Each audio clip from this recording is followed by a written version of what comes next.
비 그친 뒤 약 칠까요? 5가지만 보십시오. 일부에서는 병이 보이기 전에 이미 감염될 수 있다는 것을 말씀드렸고, 2부에서는 비의 양보다 온도와 수면 시간이 중요하다는 것을 알아봤습니다. 이제 가장 중요한 질문 하나가 남았습니다. 비가 그쳤습니다.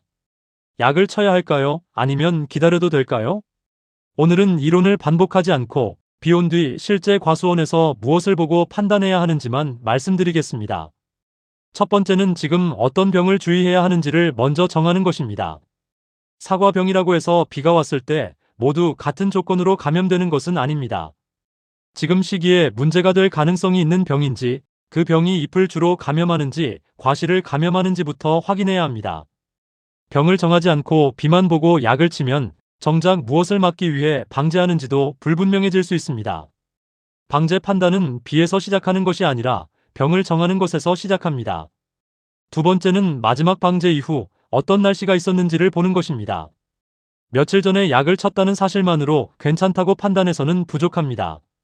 그 이후에 강한 비가 반복됐는지, 비가 약해도 오랫동안 흐리고 과실이 계속 젖어 있었는지를 살펴야 합니다. 반대로 비가 조금 왔다고 해서 약효가 모두 없어졌다고 단정할 필요도 없습니다. 중요한 것은 며칠이 지났느냐보다 그 사이 새로운 감염 위험이 만들어졌느냐입니다. 세 번째는 과수원 전체를 똑같이 보지 않는 것입니다. 같은 비가 와도 모든 나무와 모든 과실이 같은 시간 동안 젖어 있지는 않습니다. 수관 안쪽이 지나치게 우거진 곳이나 바람이 잘 통하지 않고 습기가 오래 머무는 곳은 훨씬 늦게 마를 수 있습니다. 과수원 안에 낮은 곳이나 배수가 불량한 구역도 마찬가지입니다. 비가 몇 밀리 왔는가 보다 어디가 가장 늦게 말랐는지를 보는 것이 현장에서는 더 중요할 수 있습니다. 네 번째는 지금 보이는 병반과 앞으로 생길 새로운 감염을 구분하는 것입니다. 오늘 발견한 병반은 이번 비 때문에 바로 생긴 것이 아닐 수 있습니다. 이전에 감염된 것이 잠복해 있다가 지금 증상으로 나타난 것일 수도 있습니다.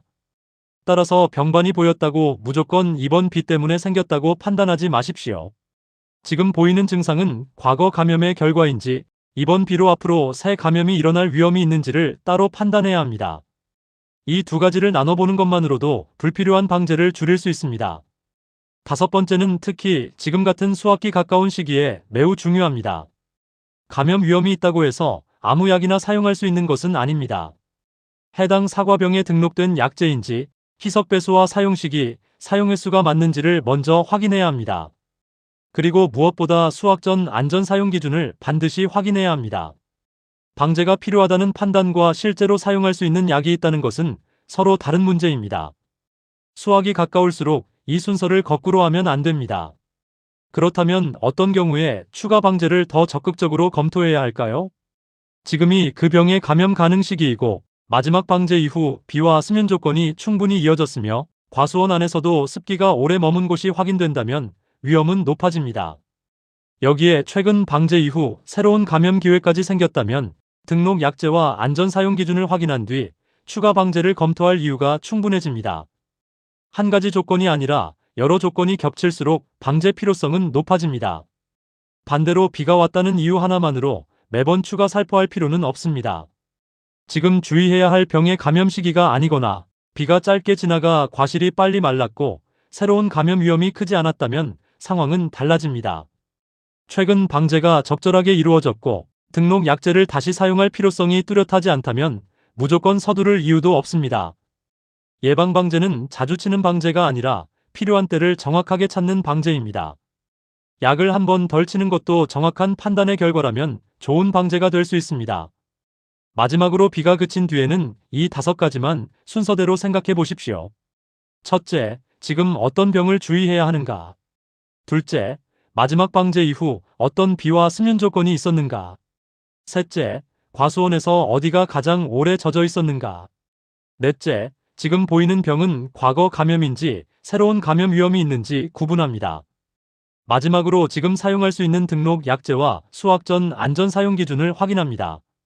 이렇게 판단하면 비가 왔으니 약 치고 며칠 지났으니 또 치는 날짜 중심 방제에서 벗어날 수 있습니다. 잠복 감염 3부작에서 제가 가장 말씀드리고 싶은 것도 바로 이것입니다.